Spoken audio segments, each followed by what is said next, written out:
Welcome to Lock and Load Podcast. My name is Josh, where we talk to you about Connecticut 2A issues. So today's episode, we are talking about the ATF and Special Licensing and Firearms Unit seminar that happened on Tuesday. So a couple Tuesdays ago when this podcast comes out. So we did an episode last year with Michelle and I, and we talked about the seminar that we went to, and the ATF held another one this year. Now, Michelle did not go to this one because she was at CT SWAT Challenge this year, but myself and Nick, my new manager, Nick has been here a while. He's now been promoted since Brian is moved to Texas, did go, and it was a good seminar. So I'm going to break it down in our nice little short podcast here and talk to you guys about it and talk to you about what we did learn, because there's some new things that we learned about Connecticut. Not really need any ATF issues, updates or anything. So we're post audit here, right? If you don't know, we had a ATF audit, our first and very successful one. So if you have no idea what we're talking about, go back to a couple videos ago and go check out how we did great on our audit. So we went to the seminar and saw a few IOIs that we know, the two that were here, and we saw Sue Fatata, I believe is how you say her last name. I could be incorrect. She's in charge of the Hartford branch for the IOIs for the ATF, and talked to her last year, especially post break-ins, because it was right around this time again. And yeah, it was nice seeing her. And talked to her about, that we had a really good audit, and it was a good experience. So the ATF started off with kind of a 4473 update. And there are no real updates. Nothing that I didn't learn at the audit, which was just a week or two before that.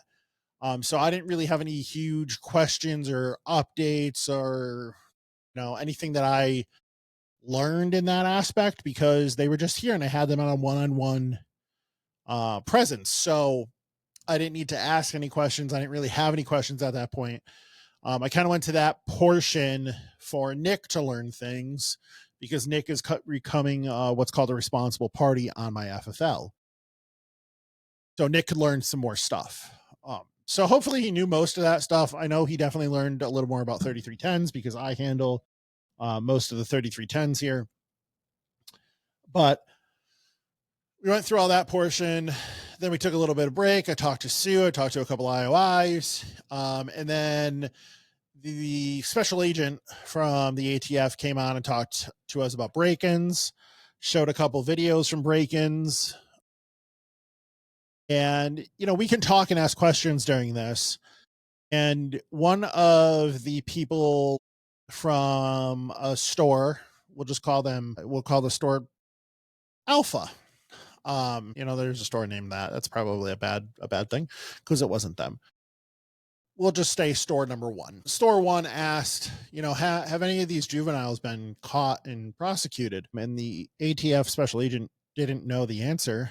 And neither did the state. And I was just kind of like raising my hand. I'm like, pick me. And she finally picked me. And I don't know whether she was reluctant to pick me or not, or just didn't see my giant hand waving in the air. And I told them, what was going on with our store. Now, I'm not going to go and share that publicly with you guys, unfortunately, because various reasons. I don't want it out on the internet, at least not right now. But at a closed seminar where you had to be a FFL to be there, or, state police or ATF, I shared what was going on because I thought it was helpful to them. I also shared how we've upgraded our security aspects for that as well, and that I thought it was pertinent per that conversation there to share that information to them. And then we went to the state side, which was what I was really, excited for, or really there for, because we got some interesting state updates last time. And we got a state update this time, which is going to save me paperwork and at least a little bit of headaches on everyone ends. So DPS 67s, that single sheet of piece of paper that you guys have to do, is dead October 1st. It did get passed somewhere. I don't know where it got passed, to be honest. Michelle and I missed it. CCDL missed it. We all missed it. But the DPS 67 is now kaput. No more form. And now that's just one form, right? But it is one less form we have to go and do. It saves time. It saves ink. It saves paper. and it saves one less thing that I have to go and review or pay somebody to review. That is useless, because if you don't know this, or maybe you're just not a gun person for whatever reason you're watching this podcast, all the questions and information that's on that form is also on the 4473. So this form was originally designed for a person-to-person transfer. So back in the day, about a couple years ago, you could do a person-to-person transfer not involving a gun store. So person A wanted to sell a Glock 19 to person B.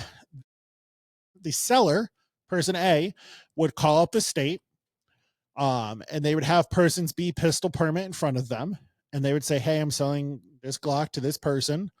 And they would fill out a DPS 3 form, and they were also supposed to fill out a DPS 67 and keep it. And that was kind of like a state level 4473.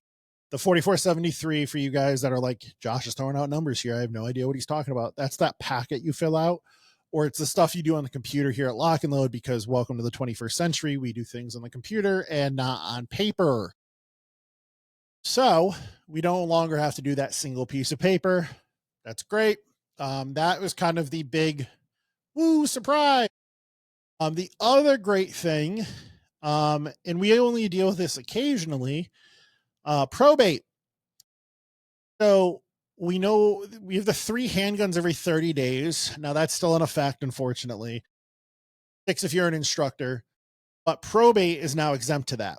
So if I have a probate court order, grandpa kicked the bucket and he left you 10 handguns, post October 1st, I can transfer you all 10 handguns all at once. So we don't have to do every 30 days, which is great. That has now fixed that problem. So that is super helpful too, because that was definitely causing a lot of headaches for a lot of people. So that was that again, I don't know where this got passed, but it did somewhere. I do know that the commissioner of the state police, I believe, and Sergeant Maurice did testify on this at the Capitol. I just don't remember what the bill number was. And apparently it did pass somewhere. It was thrown into a bill somewhere. So that is good news. Bad news is HB 7042 was signed into law by good old King Ned. We talked about that briefly. Sergeant Maurice she brought it up a little bit. She kind of beat it around the bush. And then I added my 2 cents. I raised my hand and I was like, guys, if you haven't talked to your lawyers yet for the stores, you probably should, because this is a bad bill. While, it certainly looks like it's designed to go after straw purchasing, Joshua Koskoff, who sued Remington into oblivion, was very for this bill. I mean, if he's behind a bill, it's not a good thing.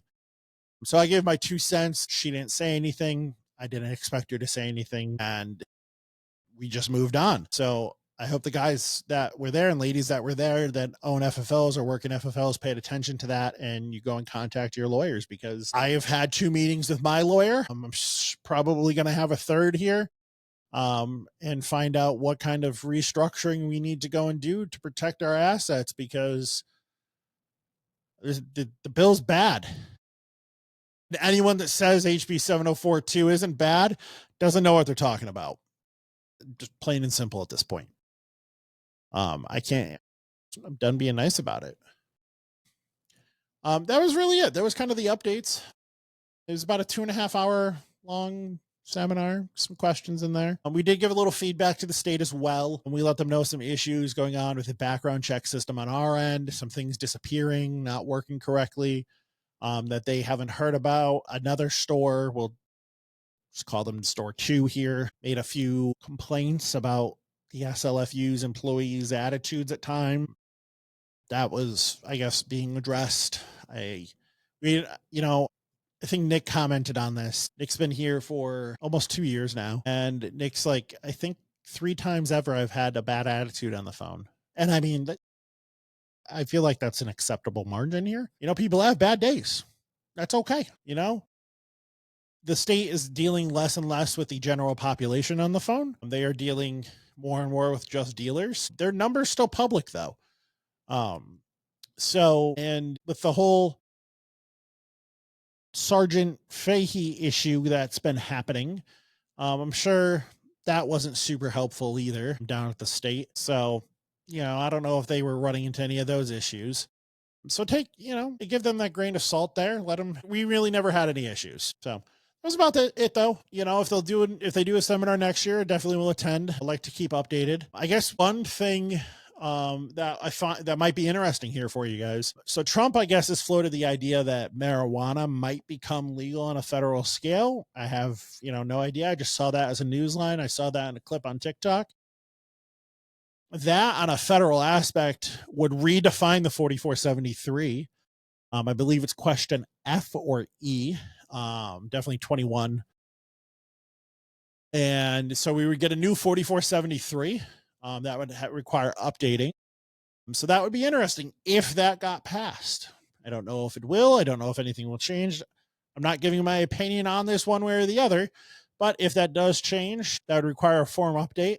And we'll see if that does change. Every now and again, the ATF just changes a form, updates it, rewords and stuff. And there we go. I think we're going on since 2023 right now on the current 4473. So you never know when they're going to go and just change something again. If you guys have made it this far, that means, I don't know, I'm entertaining enough. So you definitely should like this wherever you're watching this. You should subscribe or follow us if you're not doing that already. Notification bell if you're watching this on YouTube. Share. Please like the video, guys. At a minimum, it helps. We have, I think, 1,600 subscribers on YouTube now, guys, which is insane. We finally, my goal was 1,000, and then we just pushed right through that. So that was really cool. So Linktree/LNL podcast, Facebook, what are you? Facebook, Instagram, YouTube, Spotify, Amazon Music, Lock and Load podcast, all the same name. Make sure you follow us on YouTube, guys. That's where we really put this out all the time. So my name's Josh. This is the slow season, guys, for news and everything. So I'm trying to pump up these little short podcasts for you guys, get some content out there. So you'll get some of these short podcasts once the politics start back up here and the government starts kicking in here, and maybe anything that happens in Washington or something with guns, we will certainly cover it. We'll get Michelle back on here shortly. She's just been busy. And there hasn't been much news to share with you guys. So we're just doing these short little videos in the meantime. But anyways, my name's Josh, and I'll talk to you guys next time. Bye-bye.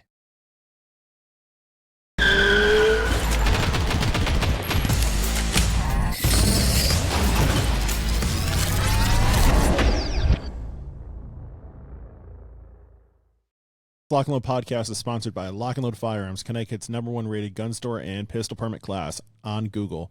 Come check us out, 1573 Meriden Waterbury Turnpike in Southington. Lock and Load Firearms. Lock and Load podcast is also sponsored by Patriot Wear Holsters, custom-made Kydex holsters locally made in Waterbury, Connecticut. www.patriotwearholster.com and use code LNL podcast for 10% off your purchase.